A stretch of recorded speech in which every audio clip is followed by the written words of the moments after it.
Hi, and welcome to the Caffeinated Quilter on YouTube. My name is Emily Brecklaw, and today I'm going to be talking to you about using templates in your hexagon quilts, like the one behind me. This pattern is called Fiesta Time Flowers, and it is a free download on the Lucian website, so you can check out that link in the description box below. And today we're going to be talking about the advantages and disadvantages of using acrylic templates or your own handmade templates from template plastic you can buy at the craft store. So let's grab your supplies and we'll get started.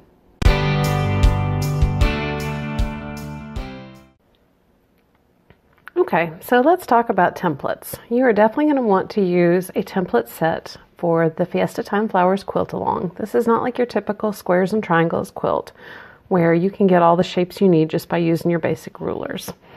But you have a whole bunch of different options on how you want to do that, and I'm going to walk you through several of them today. My biggest recommendation is that you use an acrylic template set.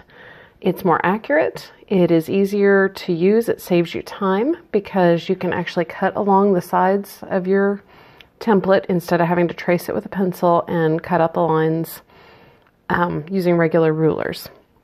So I highly recommend using acrylic templates. And I want to talk to you a little bit about how different manufacturers make their templates so you can know which ones to use. For this quilt-a-long, we will be using shapes that measure 3 inches on a side. So like you can see here on this hexagon, between these two dots, it's 3 inches. And that is one way of measuring hexagons. So if you have the From Marty Michelle Set H templates, those are perfect for this. Let me show you here on these Fons and Porter templates, they're measured a little bit differently. They measure their hexagon through the center of the hexagon, and they use that measurement to name their hexagons.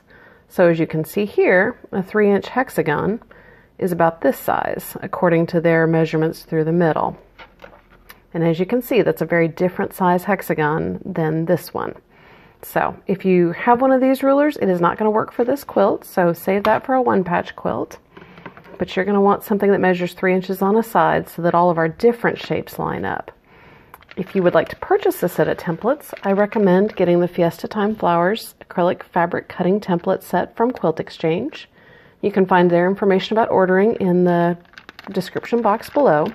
And there's several things I love about this set. One of them is they have lines here showing where your 1/4-inch seam allowance is. So if you wanted to fussy cut some of your hexagons, you would be able to tell immediately when you were cutting them out what part of the design would be in the finished hexagon and what part would not. Another great thing about these templates is that they included a 3.5-inch square or a 3-inch finished square. And obviously you don't need a square template. You can use your rulers to cut that. But we will be piecing within these squares and making a little half snowball block in a couple of weeks. So the nice thing about this template is once you have those snowball blocks pieced, you can use this template to mark where the seams need to start and stop.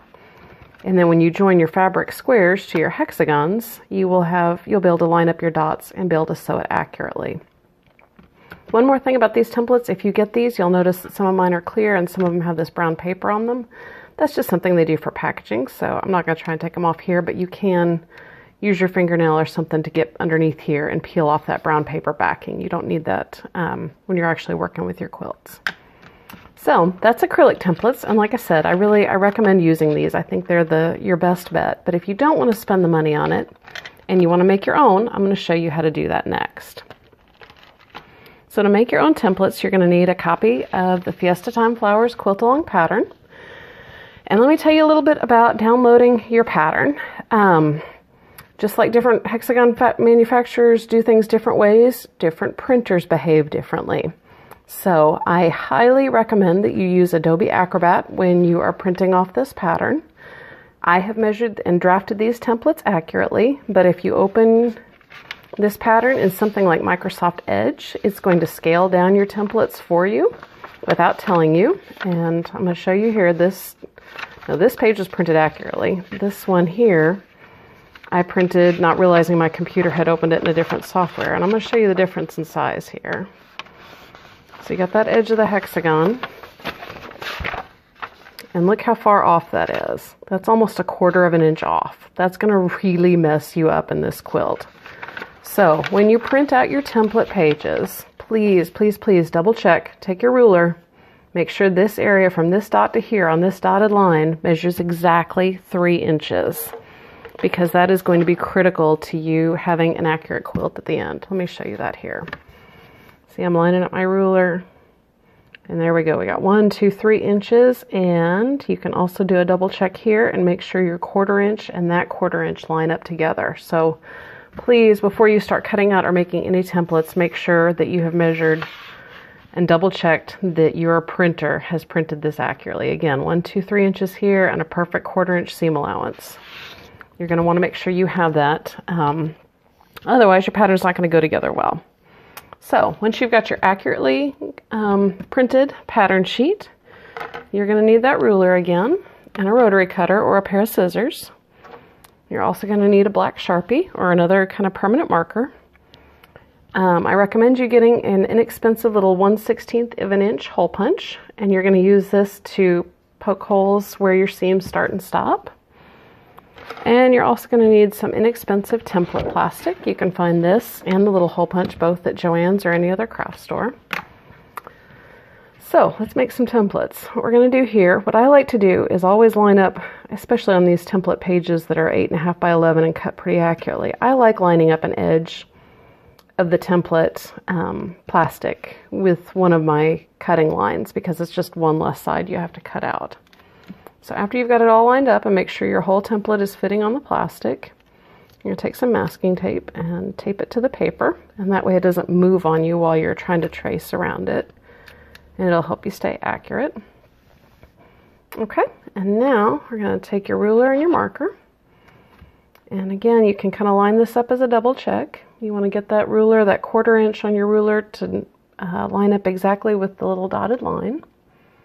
And really take your time as you're drafting these templates, because accuracy is incredibly important in these quilts. And so the more accurate your templates are, the more accurate your fabric's going to be, and the easier it's going to go together. So you're just going to draw around all of these solid lines. You can also draw on the dotted lines if you want a little bit of a visual of where your seam allowances are going to go, but I don't think it's critical to do that. And here we go. Like I said, really line it up.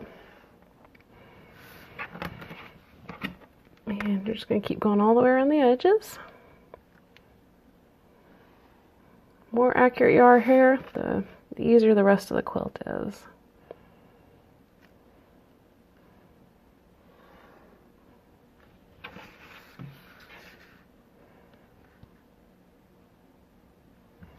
And the last side here.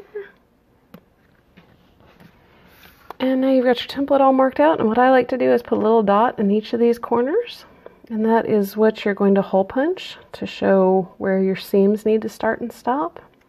And then you can mark that on your fabric with a pencil. And then I also like to write down what this template is and what pattern it goes with, because I have a bunch of these, and then it just makes it easier when I'm digging through. I'm trying to figure out the one I need. So there we go. Now you don't really need your pen anymore. And we're going to take this tape off. We don't want to cut through well, I guess you could cut through your pattern piece, but it's easier to take that off. And we're going to pull that sheet off here, and now we're just left with our clear plastic. This next step you can either do with a pair of scissors or a rotary cutter. It's kind of up to you. I like the accuracy of a rotary cutter, and it might dull your blade a little bit, so if you're using an older blade or something, then you know you're not really wasting anything. And then you're just going to, again, line this up as accurately as you possibly can, because this is critical. You can see I've kind of cut mine a tiny bit short there. I'm going to leave it for now and keep showing you how to do this, but I would probably redo that if I was not trying to videotape at the same time.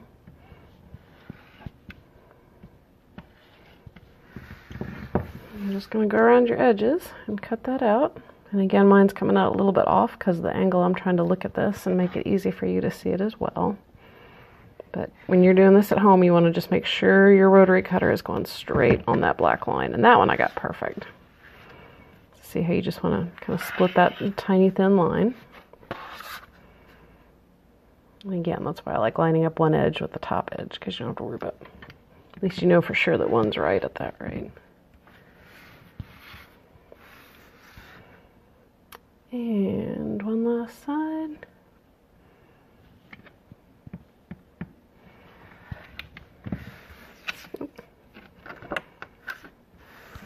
I didn't get that one all the way off. There we go. And now you've got your template, and you can just take this hole punch. I like to turn it upside down so that I can see exactly where that dot's going to hit. Again, this is super important to be accurate. And then you've got that little hole punch there, and we will use that more in the next video. I'll show you when we're marking your fabrics and getting them ready to sew. So that is all you need to know for making your own templates. And after you got done with your hexagon, you're going to make a diamond and a triangle. And then we will be all ready to start cutting your fabrics in the next video. So thank you so much for tuning in to the Caffeinated Quilter on YouTube. And I am thrilled that you are joining us for the Fiesta Time Flowers Quilt-a-long. I'll see you soon.